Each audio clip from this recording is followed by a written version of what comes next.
आज का चैलेंज इतना आसान नहीं है क्योंकि ये जो क्वेश्चन पूछा गया है वो थोड़ा सा ट्रिकी है। तो चलिए देखते हैं कितने स्टूडेंट्स इसे 5 सेकेंड्स में बना सकते हैं। क्वेश्चन आया था टेलीकॉम 2011 के गेट पेपर में। The system of the equation, ये 3 इक्वेशन है जहाँ पे क्लियरली लैम्डा एंड म्यू ये अननोन है। बाकी जगह आप देख सकते हो कोएफिशिएंट्स प्रेजेंट है, नंबर्स दे रखे हैं। आपको बताना है कि ये जो सिस्टम है उसके पास नो सोल्यूशन रहेगा अगर values of lambda and mu is given by what. तो ऐसे कौन से वैल्यूज होने चाहिए लैम्डा एंड म्यू के ताकि आपकी सिस्टम बन जाए नो सोल्यूशन वाली।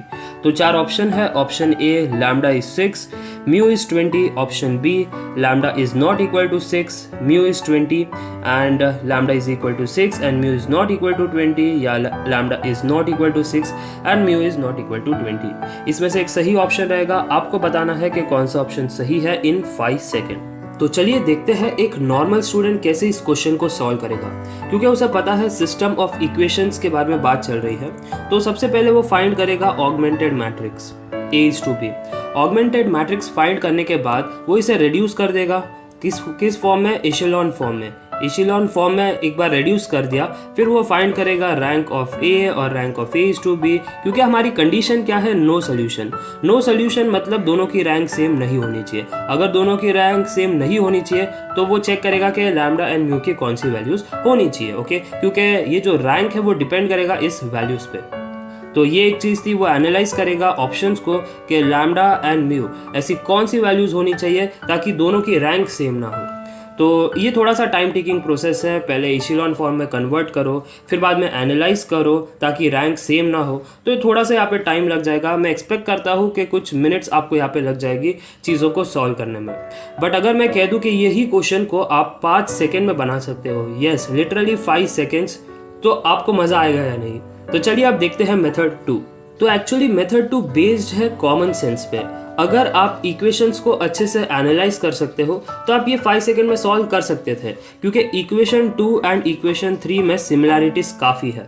फर्स्ट ऑफ ऑल ये x और x सेम है, फिर 4y और 4y सेम है, फिर यहाँ पे है 6z। तो अगर मैं लैम्डा को 6 मान लेता हूँ तो ये भी तो टर्म सेम हो गया, प्रोवाइडेड जब लैम्डा क्या है 6। तो लैम्डा 6 पे लेफ्ट हैंड साइड क्या हो गया, left hand side of equation 2 is equal to equation 3। सिर्फ लेफ्ट हैंड साइड इक्वल है। अब राइट हैंड साइड देख लो। राइट हैंड साइड में इक्वेशन 2 के पास 20 है और इक्वेशन 3 के पास क्या है, म्यू। अगर मैं यहाँ पे देखता हूँ 20 और अगर मैं म्यू को भी 20 मान लेता हूँ तो ये जो इक्वेशन 2 है वो एग्जैक्टली सेम हो जाएगा इक्वेशन 3 से। इसका मतलब मुझे सोल्यूशन मिलेगा। बट मेरा कंडीशन क्या है, मुझे सोल्यूशन नहीं चाहिए, नो सोल्यूशन होना चाहिए। अगर नो सोल्यूशन है तो इक्वेशन 2 बराबर नहीं होना चाहिए इक्वेशन 3 से, तब मुझे नो सोल्यूशन मिलेगा, राइट। क्योंकि अगर इक्वेशन 2 और इक्वेशन 3 बराबर है तो मतलब प्रॉब्लम क्या है, इक्वेशंस तो वैलिड है ना, यहाँ पे कुछ प्रॉब्लम नहीं है। बट जब ये नॉट इक्वल होगा तब देखिए प्रॉब्लम एक्चुअली कहाँ पे आता है। जब मैं म्यू को नॉट इक्वल टू 20 मानता हूँ तब देखो सबसे बड़ा प्रॉब्लम आ गया। आप एक साइड कहते हो कि इक्वेशन 2 हमारा है x plus 4y plus 6z is 20, और फिर इक्वेशन 3 में आप कहते हो कि x plus 4y plus 6z is not equal to 20। तो मान लेते हैं कि 77। तो आप ही बताओ कि इक्वेशन 2 में जब आप x plus 4y plus 6z करते हो तब 20 मिलता है, और दूसरी साइड आप ही कहते हो कि x plus 4y plus 6z करने पे 77 मिल रहा है। तो कैसे वैलिड है, ये एक इनवैलिड इक्वेशन है और इनवैलिड इक्वेशन के लिए कभी सोल्यूशन नहीं मिलती। तो इस केस में आपको सोल्यूशन नहीं मिलेगी। तो क्राइटेरिया क्या था कि जो यहाँ पे म्यू है वो नॉट इक्वल टू 20 होना चाहिए और जो लैम्डा है वो क्या होना चाहिए, 6। तो lambda is 6 and mu is not 20, जो ऑप्शन सी है वो करेक्ट बन गया। तो जब भी आप ये मेथड फॉलो करते हो तो एक चीज का केयर कीजिए कि लेफ्ट हैंड साइड दोनों ही इक्वेशन का, इक्वेशन 2 और इक्वेशन 3 दोनों का ही लेफ्ट हैंड साइड सेम होना चाहिए। बट जो राइट हैंड साइड है वो आपको नॉट इक्वल बनाना है ऑफ इक्वेशन 2 एंड इक्वेशन 3। तो इसके लिए हमने ये जो लेफ्ट हैंड साइड है इसमें लैम्डा की वैल्यू 6 रख दी ताकि एक साइड बराबर आ जाए, इक्वेशन की जो भी वेरिएबल्स वाली पार्ट है वो सेम रहे। बट जब आप कॉन्स्टेंट्स के बारे में बात करते हो 20 और यहाँ पे म्यू, अगर यहाँ पे 20 है तो यहाँ पे भी 20 होगा तब सोल्यूशन आएगा। अगर क्वेश्चन होता कि हैज सोल्यूशन तो म्यू की वैल्यू 20 होनी चाहिए, बट क्योंकि उन्होंने दिया है नो सोल्यूशन तो यहाँ पे आपको बताना है कि mu is not equal to 20। इसका मतलब म्यू अगर 55 है तो इक्वेशन 2 की लेफ्ट हैंड साइड सेम है बट राइट हैंड साइड 20 है।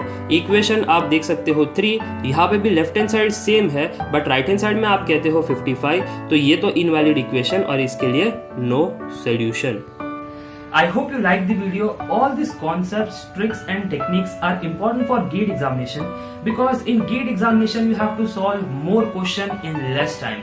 All these techniques, tricks and concepts you will find in my engineering mathematics notes. So if you want to buy the notes, the contact and the email ID are on the screens now.